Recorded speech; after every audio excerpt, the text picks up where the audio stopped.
नमस्कार प्यारे बच्चों, मैं Sandeep Sharma serum online classes में आपका फिर से स्वागत करता हूं। क्लास 11वीं एग्रीकल्चर और साइंस के अंदर हमारा टॉपिक कॉमन टॉपिक चल रहा है कोशिका वाला, जिसे अपने सेल भी कहते हैं।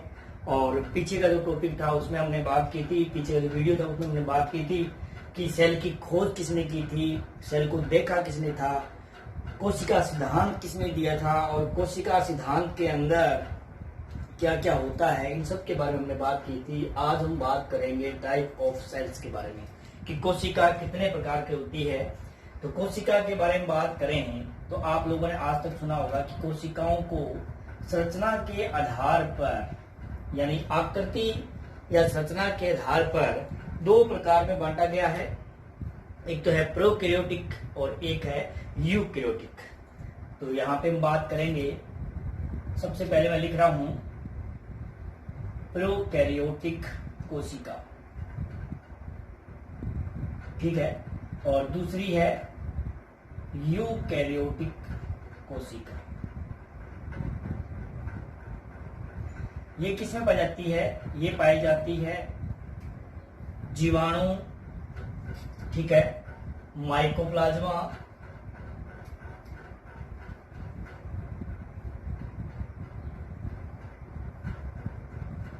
या नील हरित शैवाल,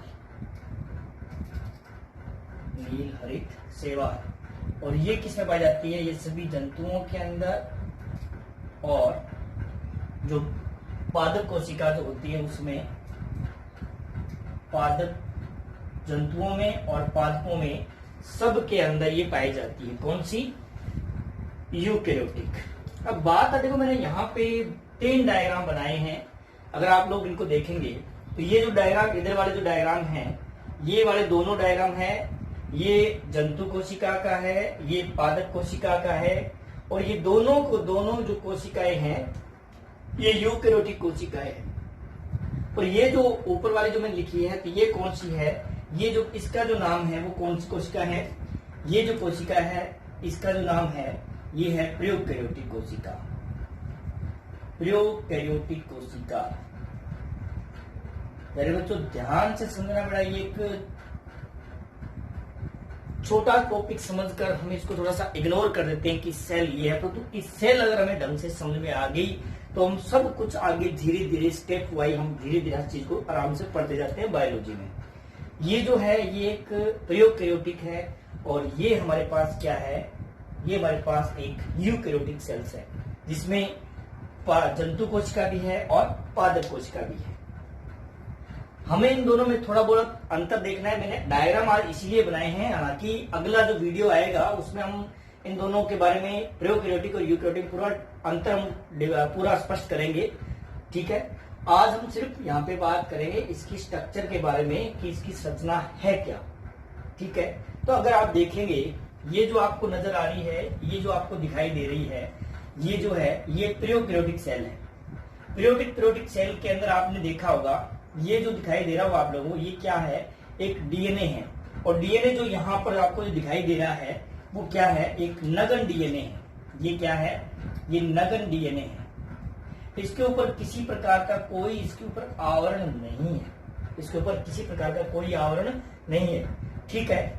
और स्पष्ट केंद्रक इसमें जो, यानी अगर इसके ऊपर ये नगन डीएनए सीधा पाया जाता है और इसके ऊपर किसी प्रकार का कोई आवरण नहीं है। अगर यहाँ पे आप देखोगे, यहाँ पर ये जो आपको दिखाई दे रहा है, ये जो आप लोगों ने ये जो अंदर दिखाई दे रहा है इन दोनों कोशिकाओं के अंदर, ये जो नजर आ रहा है ये क्या है? ये डीएनए है।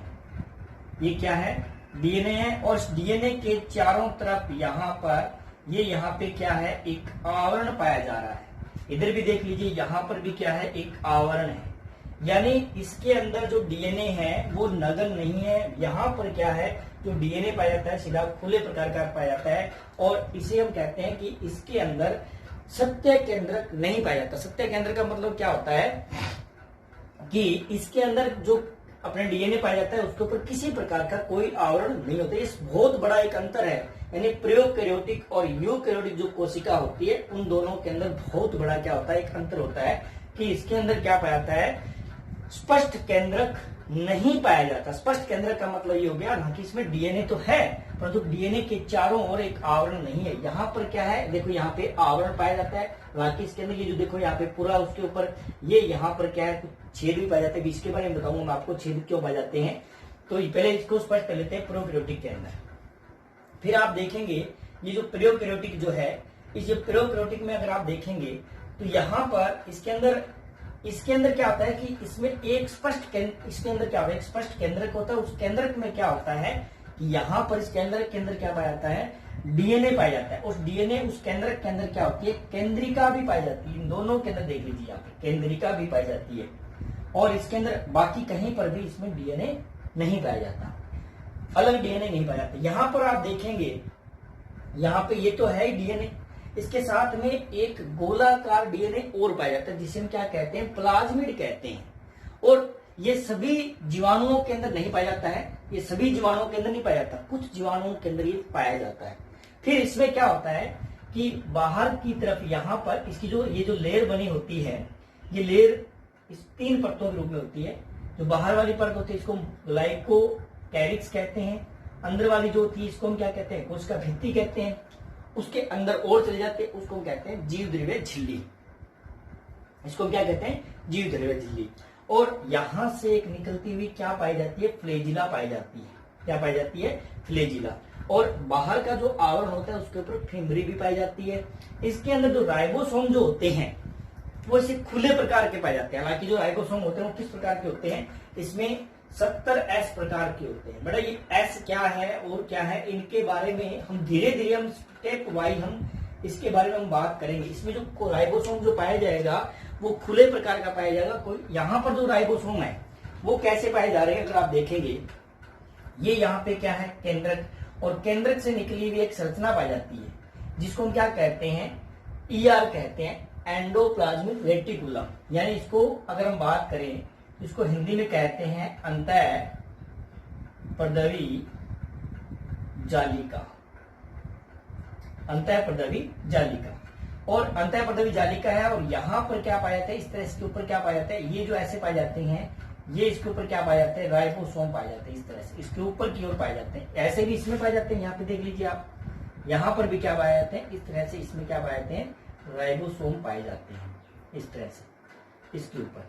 क्योंकि इसके अंदर एक चीज आपने देखी होगी, यहाँ इसके अंदर देखिए आप, इसमें माइटोकॉन्ड्रिया भी है, ठीक है, और इसके अंदर लाइसोसोम भी है। यानी अलग प्रकार के इसमें क्या पाए जाते हैं, अलग अलग प्रकार के इसके अंग, अलग अलग प्रकार के अंग पाए जाते हैं जिनको हम क्या कहते हैं, कोशिकांग पाए जाते हैं। इसमें ऐसा कुछ नहीं है, इसमें क्या है, डीएनए है, वो भी नगण्य प्रकार का है, एक अलग डीएनए जो प्लाज्मिड है, और इसके अलावा जो अंदर वाली जो ये जो यहाँ पे जो भित्ति जो है, अंदर वाली जो लेयर है वो क्या होती है, अंदर की ओर इस तरह से मुड़ी होती है और इसको हम कहते हैं मिजोसोम्स।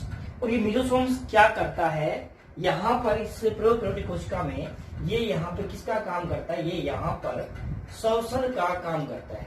और इन दोनों कोशिकाओं में क्या है, इन दोनों कोशिकाओं के अंदर ये यहाँ पे माइटोकॉन्ड्रिया है, देखिए माइटोकॉन्ड्रिया है, यहाँ पर भी माइटोकॉन्ड्रिया, ये यहाँ पर क्या कर रहा है, ये यहाँ पर श्वसन का काम कर रहा है। यानी यूकैरियोटिक कोशिकाओं में श्वसन का काम कौन कर रहा है, यूकैरियोटिक कोशिकाओं में श्वसन का काम कर रहा है माइटोकॉन्ड्रिया, जिसको हिंदी में अपने सूत्रकणिका भी कहते हैं, ठीक है।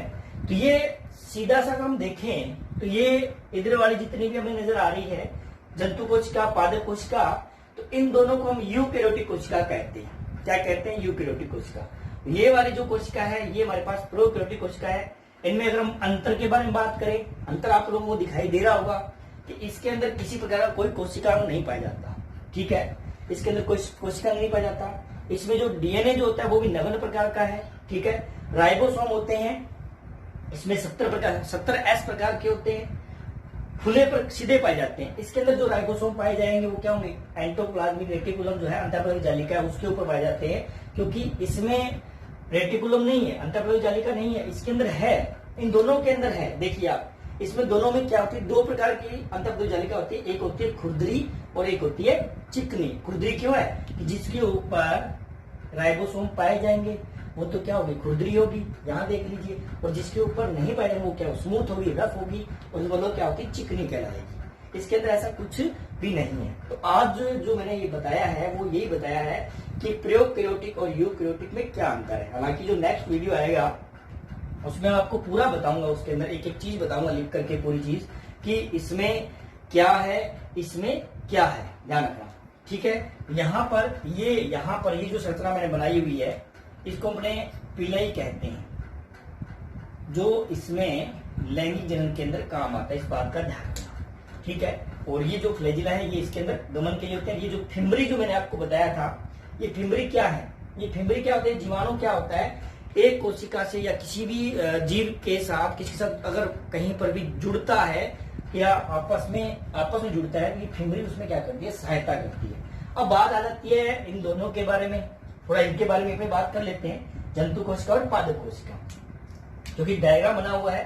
बाकी इन दोनों में अंतर जो होगा वो भी हम अलग से स्पष्ट करेंगे, देखना। और इनके जो कोशिका हैं उनके बारे में अपने अलग अलग टॉपिक वाइज लेके आएंगे। ये जो यहाँ पे दिख रही होगी आप लोगों को सबसे बड़ा जो अंतर दिखाई दे रहा होगा कि इसके ऊपर एक सिंगल लेयर आ रही है, जिसको हम क्या कहते हैं, प्लाज्मा झिल्ली। इसको हम क्या कहेंगे, ये जो ये आपको दिखाई दे रही है ये क्या है, ये है प्लाज्मा झिल्ली,